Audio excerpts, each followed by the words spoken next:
Halo teman-teman, kembali lagi sama aku Hanif Rahmat. Gimana nih kabarnya? Baik-baik aja kan? Kali ini kita ngobrol-ngobrol yuk tentang salah satu museum yang terletak di tengah ibu kota. Tepatnya di Jalan Medan Merdeka Barat nomor 12. Apalagi kalau bukan Museum Nasional Indonesia atau yang biasa disingkat sebagai MUNAS. Ternyata masih ada loh yang belum familiar dengan Museum Nasional dan menganggap bahwa MUNAS adalah bagian dari Monas. Padahal MUNAS merupakan sebuah museum yang memiliki gedung sendiri dan dikelola oleh Direktorat Jenderal Kebudayaan di bawah Kementerian Pendidikan dan Kebudayaan. MUNAS terletak di seberang Monas atau tepat di depan halte busway Monas. Jadi, MUNAS dan Monas berbeda ya. Museum ini sangat terkenal di kalangan masyarakat Indonesia, khususnya penduduk Jakarta. Tak jarang museum ini juga disebut sebagai Gedung Gajah atau Museum Gajah. Karena di halaman depan museum ini terdapat sebuah patung gajah perunggu hadiah dari Raja Chulalongkorn atau Rama kelima dari Thailand yang pernah berkunjung ke museum pada tahun 1817.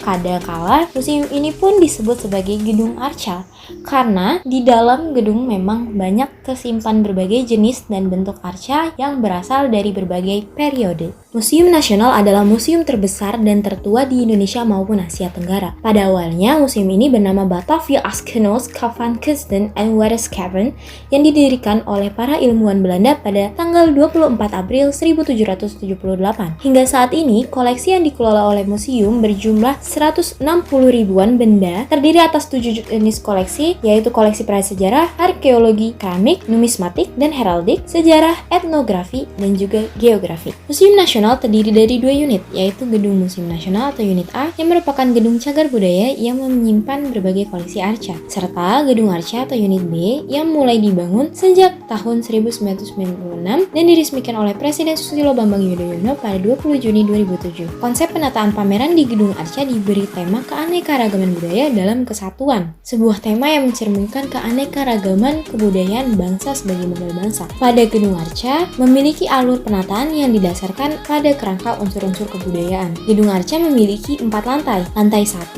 bertemakan manusia dan lingkungan, menyimpan koleksi perkembangan manusia dan lingkungan dari zaman ke zaman. Kemudian lantai 2 mengusung tema iptek, berisikan koleksi yang merekam kemajuan teknologi yang berhasil diciptakan oleh manusia. Sementara lantai 3 bertemakan organisasi sosial dan pola pemukiman, memuat info geografis mengenai pola pemukiman penduduk dan kehidupan sosialnya. Lantai paling atas merupakan ruang khasanah emas dan keramik, merupakan area yang paling menarik perhatian pengunjung meskipun terlarang untuk memotret.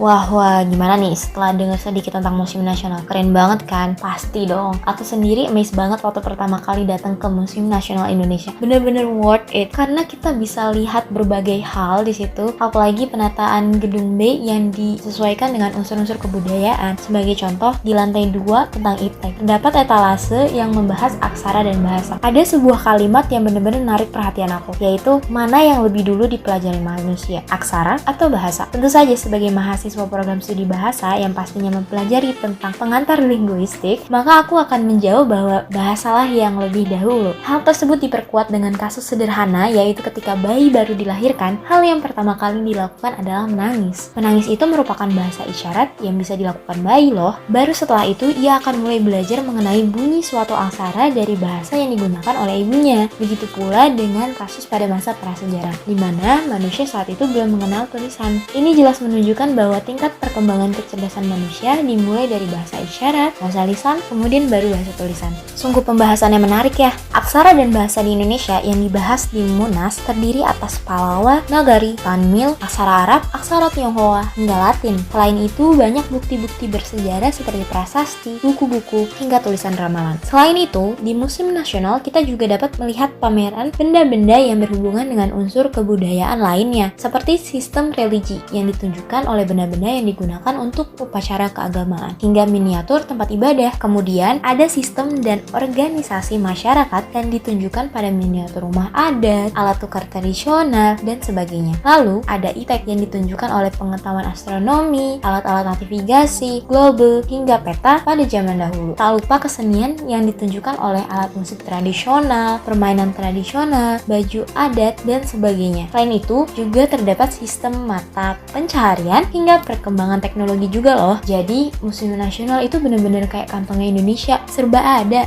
Untuk tiket masuknya relatif terjangkau loh, cukup dengan Rp5.000 untuk dewasa dan Rp2.000 untuk anak-anak. Sementara bagi rombongan atau grup minimal 20 orang, dikenakan tarif Rp3.000 untuk dewasa dan Rp1.000 untuk anak-anak. Sedangkan turis luar negeri, baik anak-anak maupun dewasa, dikenakan biaya sebesar Rp10.000. Museum ini dibuka pada hari Selasa hingga Minggu, sedangkan pada hari Senin museum akan tutup. Begitu pula dengan hari libur nasional. Jadi jangan lupa dicatat ya.